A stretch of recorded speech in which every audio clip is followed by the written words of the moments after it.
Imagine building an empire so massive that almost everyone recognizes your brand.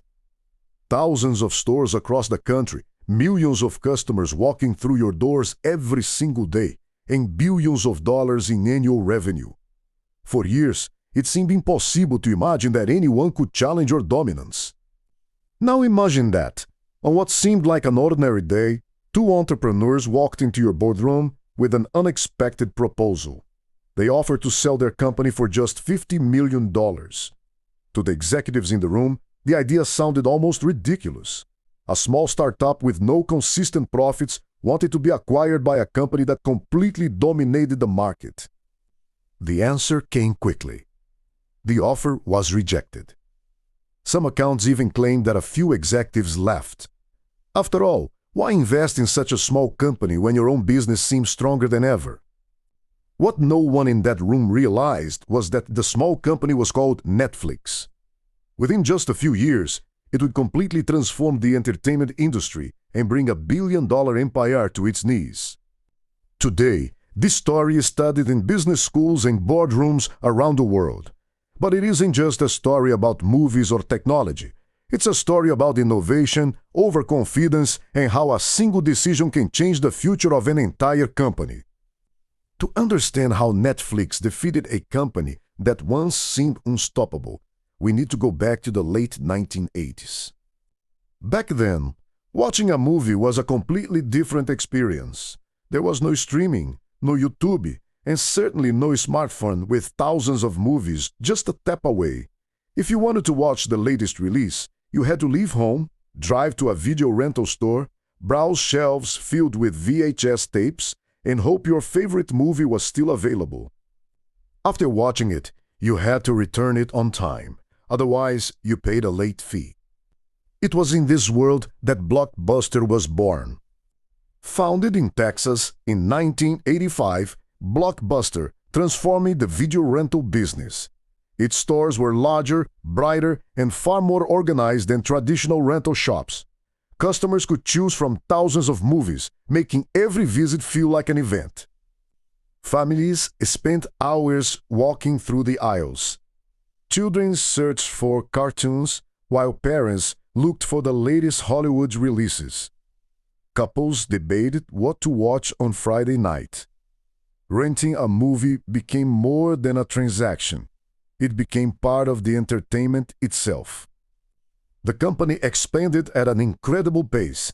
At its peak, Blockbuster operated more than 9,000 stores, employed around 80,000 people, and served millions of customers around the world. Its iconic blue and yellow logo became a symbol of movie nights, and to many people, Blockbuster wasn't just the market leader, it was the market. Yet hidden behind that success was a business model that would eventually become its greatest weakness. While Blockbuster celebrated record profits and continued opening new stores, a small startup was quietly looking at the industry from a completely different perspective. Its founders believed the real problem wasn't the lack of movies, it was the inconvenience of getting them. People didn't just hate paying late fees. They hated the entire rental process. They had to leave home, drive to the store, search for an available copy, wait in line, and then remember to return the movie a few days later. As the internet slowly became part of everyday life, that system was already beginning to feel outdated. In 1997, Reed Hastings and Mark Randolph founded Netflix. Contrary to what many people believe today, Netflix wasn't born as a streaming service. Its original business was renting DVDs through the mail. Customers visited the Netflix website, selected a movie, and a few days later, a red envelope arrived in their mailbox. After watching the DVD, they simply placed it back into the prepaid envelope and mailed it back. It was a simple idea, but it solved one of the biggest frustrations in the industry: convenience. Soon after, Netflix introduced another innovation that completely changed the business. Instead of charging customers for every rental, it launched a monthly subscription plan.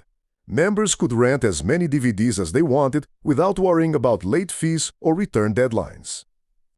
Today, subscription services seem completely normal.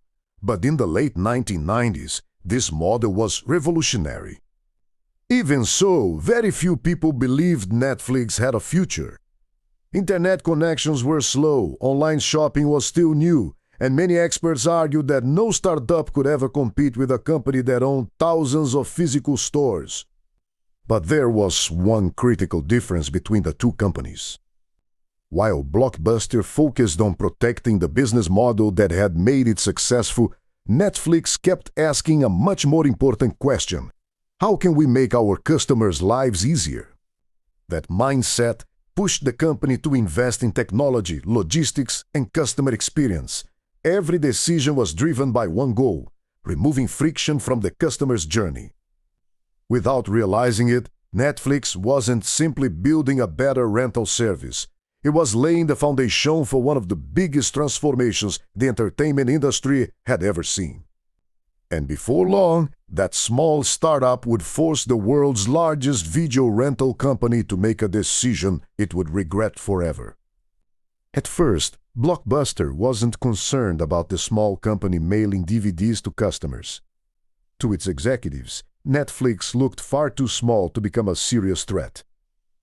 How could a startup with no physical stores, no global brand, and only a handful of employees ever compete with an empire that had dominated the market for years? For most people in the industry, the answer seemed obvious: it couldn't. While Blockbuster continued opening new stores and strengthening its position as the world's largest video rental chain, Netflix kept improving quietly behind the scenes. The company refined its recommendation system, invested heavily in technology, and began using customer data to understand viewing habits better than anyone else in the industry. Every movie rented became valuable information. Netflix learned what customers enjoyed, how often they watched movies, and what they were most likely to rent next. Instead of simply offering thousands of titles, the company focused on helping each customer find the right one. That was the real difference. Blockbuster rented movies. Netflix delivered convenience. As more people discovered the service, Netflix's customer base grew steadily. People loved avoiding traffic, skipping long lines, and never worrying about late fees again. What seemed like a small improvement was quietly changing customer expectations. Then came the moment that would become one of the biggest what-if stories in business history. In 2000, Netflix approached Blockbuster with an offer. Reed Hastings proposed selling Netflix to the company for just $50 million. The idea was simple. Netflix would manage Blockbuster's online business while Blockbuster continued dominating physical stores. To Blockbuster's leadership, the proposal made little sense. They believed online rentals were nothing more than a niche market. Their stores were profitable, their brand was powerful, and customers still filled their aisles every weekend. Buying a struggling startup didn't seem like a smart investment. So they declined the offer. That single decision would eventually become one of the most expensive mistakes in corporate history. While Blockbuster kept protecting the business model that had made it successful, Netflix was already preparing for something much bigger. It wasn't just trying to improve DVD rentals anymore. It was preparing for a future where physical media would no longer matter. By the early 2000s, the internet was evolving faster than ever.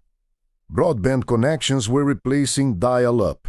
Computers were becoming more common in households, and people were beginning to spend more of their lives online. While many companies still viewed the internet as nothing more than a support tool for their existing business, Netflix saw something entirely different. It saw the future of entertainment. For Reed Hastings, DVDs were never the final destination. They were simply a bridge to something much bigger. He believed that one day people would no longer wait for movies to arrive in the mail. Instead, they would press a button and start watching instantly. In 2007, that vision became reality. Netflix officially launched its streaming service, allowing subscribers to watch movies and TV shows directly over the internet. For the first time, customers no longer had to wait for a DVD to arrive or worry about returning it. Entertainment was available instantly with just a few clicks. Today, that sounds completely normal, but at the time, it was a revolutionary idea. The streaming library was still small, internet speeds were inconsistent, and video quality wasn't perfect. Even so, Netflix understood something that many of its competitors didn't. Technology always improves. Blockbuster recognized that the market was changing, but it faced the problem Netflix didn't have. Its entire business depended on physical stores. Every customer who switched to streaming was one less person walking through its doors, renting DVDs, and paying late fees. The company tried to respond by launching its own online rental service and later experimenting with digital streaming. But every step toward the future threatened the business that had made it successful. Netflix faced no such conflict. Instead of protecting the past, it was willing to sacrifice its own DVD business to build something even greater. It chose to disrupt itself before someone else could. As broadband internet became faster, smart TVs entered living rooms, and smartphones put streaming into people's pockets. Consumer habits changed almost overnight.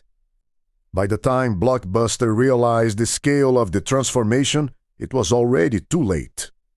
The world had changed, and this time there was no way back. In 2010, the unthinkable happened. After dominating the home video rental industry for more than 2 decades, Blockbuster filed for bankruptcy.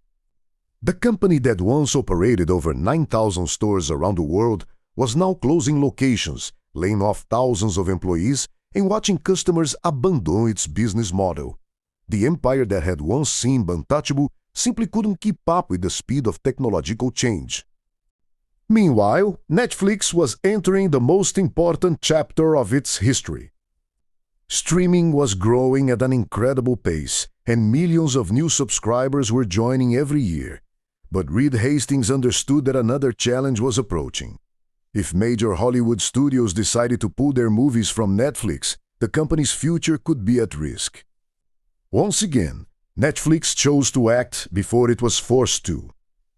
Instead of relying only on licensed content, the company began investing billions of dollars into producing its own movies and television series. It was a risky decision, but one that completely changed the business. Original productions like House of Cards, Orange is the New Black, and later Stranger Things proved that Netflix was no longer just a distributor of entertainment. It had become one of the world's largest creators of it.